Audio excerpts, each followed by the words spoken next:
कृषी मंत्री माणिकराव कोकाटे यांचा रमी खेळण्याचा व्हिडिओ व्हायरल झाल्यानंतर त्यांच्या राजीनाम्याची मागणी विरोधकांनी लावून धरली आहे। रोहित पवारांनी मात्र आता पुन्हा एकदा ट्विट करून कोकाटे 18 ते 20 मिनिटं पत्ते खेळत होते असा आरोप केलाय। विधिमंडळाच्या चौकशी अहवालातनं ही माहिती समोर आली आहे। रोहित पवारांनी ट्विट करत हा आरोप केलाय। तसंच सरकार माणिकराव कोकाटेंवरती कारवाई करणार का असाही सवाल त्यांनी उपस्थित केलाय। रोहित पवारांनी केलेल्या ट्विटमुळे नव्या चर्चांना पुन्हा उधाण आलंय। दरम्यान अजित पवार आणि कोकाटेंच्या भेटीनंतर त्यांचा राजीनामा घेतला जाईल अशी दाट शक्यता होती, मात्र त्यांच्या राजीनाम्यावर अद्याप काही फैसला झालेला नाही। त्यामुळे आता रोहित पवारांच्या नव्या आरोपांनंतर कृषी मंत्री माणिकराव कोकाटेंवरती काय कारवाई होणार हे बघावं लागणार आहे। पुन्हा एक नवीन ट्विट रोहित पवारांकडनं 18 ते 22 मिनिटं पत्ते खेळत असल्याचा विधानमंडळाच्या चौकशीचा अहवाल आहे अशी पोस्ट रोहित पवारांनी केली आहे। खरं तर कोकाटेंनी ज्या वेळेला स्पष्टीकरण दिलेलं होतं यावरती तेव्हा ते म्हणाले काही सेकंदांची ऍड मी स्किप करत होतो, मात्र आता जो अहवाल समोर आलाय त्यामध्ये 18 ते 22 मिनिटं कोकाटे पत्ते खेळलेत। हे समोर आल्यानंतर रोहित पवारांनी ते एक्स वरनं पोस्ट देखील केली आहे ही माहिती। त्यामुळे आता रोहित पवारांनी पुन्हा एकदा मागणी केली आहे कोकाटेंच्या राजीनाम्याची।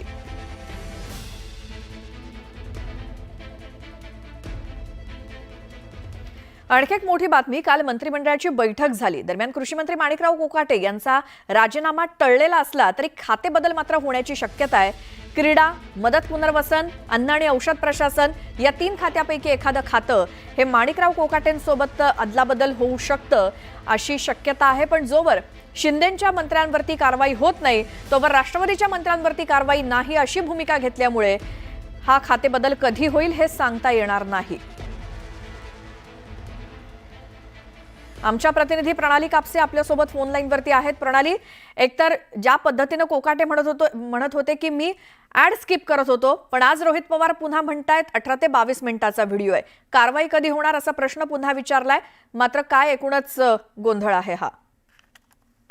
सगळ्यात महत्त्वाचं म्हणजे की हे प्रकरण पुढे आल्यानंतर सभागृहातला हा व्हिडिओ असल्यामुळे विधान भवनात एक चौकशी समिती नेमण्यात आली होती आणि आता रोहित पवार यांनी एक्सवरच्या या पोस्टमधून दावा केलेला आहे की तो जो अहवाल आहे त्या अहवालामध्ये 18 ते 22 मिनिट माणिकराव कोकाटे हे पत्ते खेळत असल्याचं उघडकीस आल्याचा दावा रोहित पवारांनी ट्विटच्या माध्यमातून केलेला आहे। आता जो चौकशी समितीचा अहवाल आहे त्याचा कागद किंवा त्याची जी माहिती आहे त्याचा काही पुरावा यांच्याकडे रोहित पवारांकडे आहे का, एक तर हे बघावं लागेल। आणि जर रोहित पवार यांचा दावा हा जर योग्य असेल तर मग माणिकराव कोकाटे यांनी स्वतःला वाचवण्यासाठी केलेली सारवासारव ही किती खोटी आहे हे यातून उघडकीस होईल। त्यामुळे आपल्याला असं म्हणावं लागेल की माणिकराव कोकाटे यांचा राजीनामा घेण्यासाठी अजूनही विरोधक आणि विशेषतः राष्ट्रवादी शरदचंद्र पवार पक्षाचे आमदार रोहित पवार हे आग्रही आहेत। अजूनही या प्रकरणाचा पिच्छा त्यांनी सोडलेला नाहीये, कारण ज्या पद्धतीनं काल माणिकराव कोकाटे यांच्यावरची कारवाई टळली त्यानंतर असं वाटलं होतं की हे प्रकरण शांत होईल, परंतु आज सकाळी रोहित पवार यांनी केलेल्या या पोस्टवरनं पुन्हा एकदा हा दबाव कायम ठेवण्याचा किंवा तो वाढवण्याचा प्रयत्न हा विरोधकांच्या वतीने केला जातो हे जवळपास स्पष्ट दिसून येत आहे। दुसरी महत्वाची गोष्ट की कालच्या बैठकीमध्ये राजीनामा मंत्रिपदावरून जरी गच्छंती माणिकराव कोकाटे यांची झालेली नसली तरीही खात्याचा बदल मात्र होऊ शकतो असं सांगितलं जात आहे। आणि त्यामुळं माणिकराव कोकाटे यांना नेमकं त्यांच्याच पक्षाच्या वाट्याला असलेली जी पदं आहेत, जी मंत्रिपद आहेत त्यापैकी एखादं मंत्रिपद दिलं जाऊ शकतं किंवा त्याची अदलाबदल केली जाऊ शकते।